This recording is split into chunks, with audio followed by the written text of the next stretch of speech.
Everyone.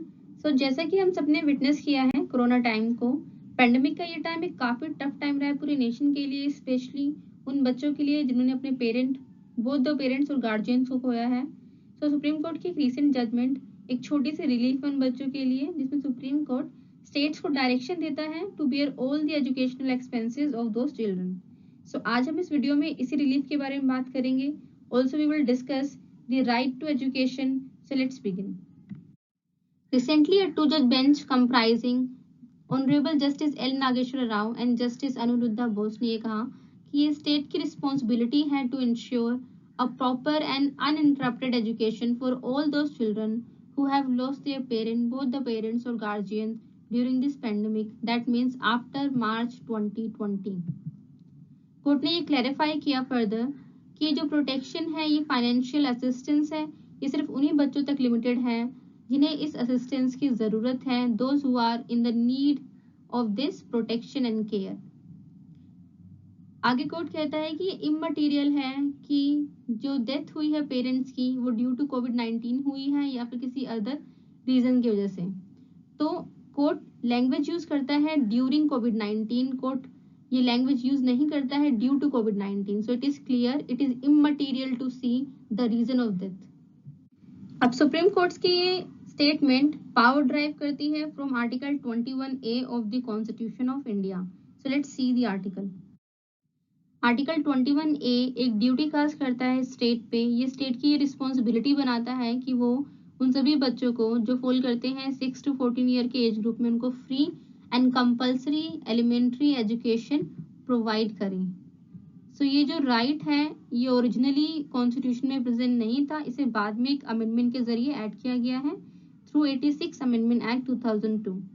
Originally constitution में ये right नहीं था, मीन्स पार्ट 3 में नहीं था as a fundamental right, but इसे ऐड किया गया था डीपीएसपी में थ्रू आर्टिकल 45। पर जैसे कि हमें पता है कि डीपीएसपी को हम एनफोर्स नहीं कर सकते in the court of law, इसीलिए considering the education as a fundamental need in the life, it is a need for a dignified life, इसीलिए इस रिक्वायरमेंट को आर्टिकल 21 में पढ़ा जाने लगा इम्प्लाइडली। लेटर कोर्ट ने अमेंडमेंट के जरिए इसे एक्सप्रेसली प्रोवाइड किया थ्रू आर्टिकल 21A। अब राइट टू एजुकेशन प्रेजेंट है आर्टिकल 21A में, आर्टिकल 45 में एंड हमारी फंडामेंटल ड्यूटीज में आर्टिकल 51।